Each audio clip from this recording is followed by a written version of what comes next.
Hey guys, Blake here with another video, and recently I've been testing out these products here, having a little bit of a play around whilst we're stuck at home, and I think it's come up pretty good. So today I want to talk to you all about the DOOA line from ADA. Let's jump straight into the video.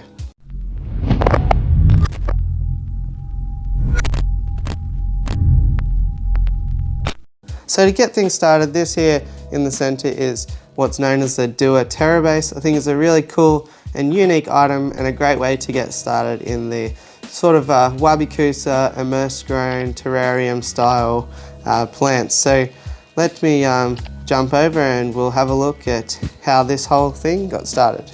Okay, so this is the start of a new Terra Base. The Terra Base is basically a ceramic cylinder with a closed bottom. You can see the DOOA label is printed on the bottom as well.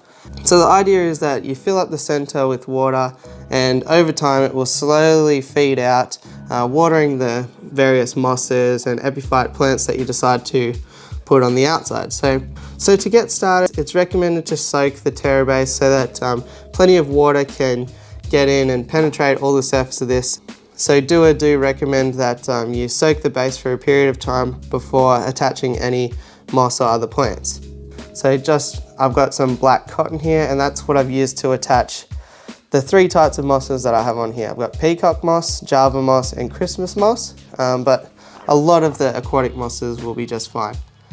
You want to make sure during this process that you keep the mosses very wet, so it's a good idea to spray it down. Keep a spray bottle on hand just with water and continue to spray it down as you're tying it down. So the best way I found to do it was to lie the Terra Base down like this, place a section of moss, wrap it around, and then move it again, place another section and do 4 or 5 turns just like that, and the moss will be just fine with the cylinder laying on top of it.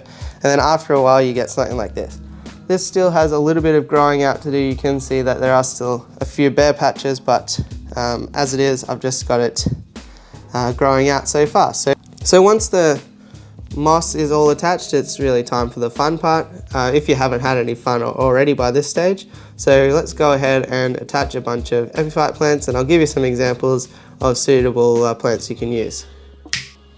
Alright, so here you can see the completed one. On this particular one, I've attached a number of different types of Bucephalandra. I've got some Anubias here as well, and some Hydrocotyl tripetita Japan, which is a really good plant as well. You might have seen my species spotlight that I did on that the other day, which if you haven't, I'll place a link in the card above. Other than that, out the top here I've got some terrestrial plant. I'm not exactly sure on what type it is, but most of the sort of easy care line that you can find at your hardware store will do just fine. So in order to attach the epiphyte plants, DOOA and ADA actually recommend using nylon thread for this process. However, I just went for simplicity and attached with cotton thread and haven't found any adverse effects just yet. However, yes, the formal recommendation is to use nylon thread for this process, and it's just very similar to attaching the moss. You just hold it in place, wrap some thread around. I let it continue, so I just hold the top in place, wrap some thread around, move my way down, wrap some thread around, move my way down, wrap some thread around. And I found this to be a really easy and enjoyable process as well. So once again, throughout this process, you're going to want to keep things very moist so that the plants don't dry out and die. And so I found there was 2 really good sprays that I used to do this process. The first of all is maybe the most obvious, and that is a simple sprayer with water. Don't have an example on hand, but you know what I mean. It's the cheapest and easiest way to go. The second is this DOOA Wabi Kusa mist. Now, because it does have the DOOA label and it does come from the ADA factory, you can see it actually says Aqua Design Amano. Maybe that's upside down. No, it's not. It actually says Aqua Design Amano on the back. And what this Wabi Kusa mist is actually a spray liquid fertilizer, and the most important ingredient, I think, is that it contains peppermint, which is known to reduce various mold and fungi, which can be a bit of a problem with Wabi Kusa and immersed grown setups. So I just alternate between the Wabi Kusa mist and normal water, and you just go along. If I face it That's probably a better angle there, you can actually see the plants, but just very simply go along and spray it. Keep everything damp. You can definitely smell the peppermint in there as well. So that's all well and good whilst you're setting up, but you're surely not going to be able to maintain spraying it down so regularly and keeping it humid in the outdoors, and that's correct. So what you need to do then is source some sort of container that you can maintain the humidity in. So in terms of costs, the Terra Base ranges from mid $60 to I've even seen them for up to $90 in Australia. So it's not a cheap item by any means for a ceramic cylinder, but that kind of does come with the label and the reputation of the brand and that sort of thing. But at that point I was a bit like, I've already invested enough in this Terra Base. Do I really want to go the whole hog and buy the Neo container that is basically made to go with this Terra Base? So I started off searching local $2 stores, cheap shops, homeware stores to look for an appropriate glass container or cloche, which a cloche is one of those things where it has got a vase, usually around a sort of shape that drops over the top. But I did have concerns about that because over time, as the water does come out, it might leak everywhere. So you'd need to maybe sit it in a bowl or something, and it got really complicated. So in the end, I did end up going ahead and purchasing the DOOA Neo Glass Air, which is a really beautiful container and appropriate for the Terra Base. So in terms of dimensions, this one I think is 30 centimeters tall, 15 centimeters by 15 centimeters square. It does come with the little DOOA embossment down here, which I'll get my fingerprints all over it, but you can get the idea there. And the Neo Glass Air all have this raised bottom here, I think to create a bit of a more minimalist aesthetic. So in the end I did go ahead and purchase this, and I think it's really been a great choice from the get-go. So as you can see, it fits the Terra Base absolutely perfectly, and typically I just turn it so that the epiphyte plants are all at the front,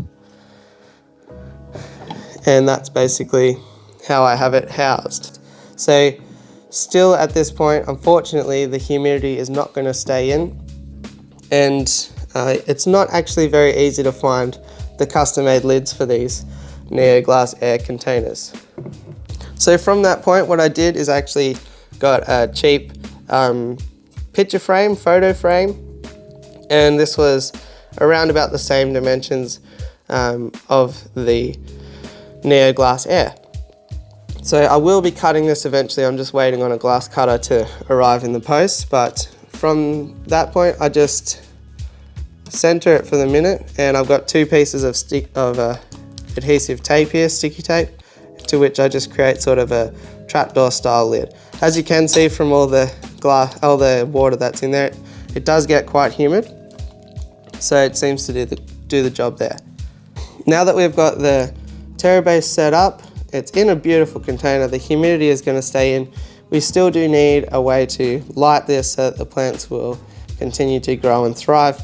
If you're lucky that you have sort of a natural light area in your house, that would be brilliant. I don't have that luxury, so I decided to go with a bit of a minimalist light as well, and this is what I decided in the end. This is, I believe, the Lominie Asta 20. It looks kind of like, you know, a fake Kessel or something like that, but I just liked that it seemed, you know, a bit more high-end, even though it's not really. It's quite a cheap fixture, to be honest.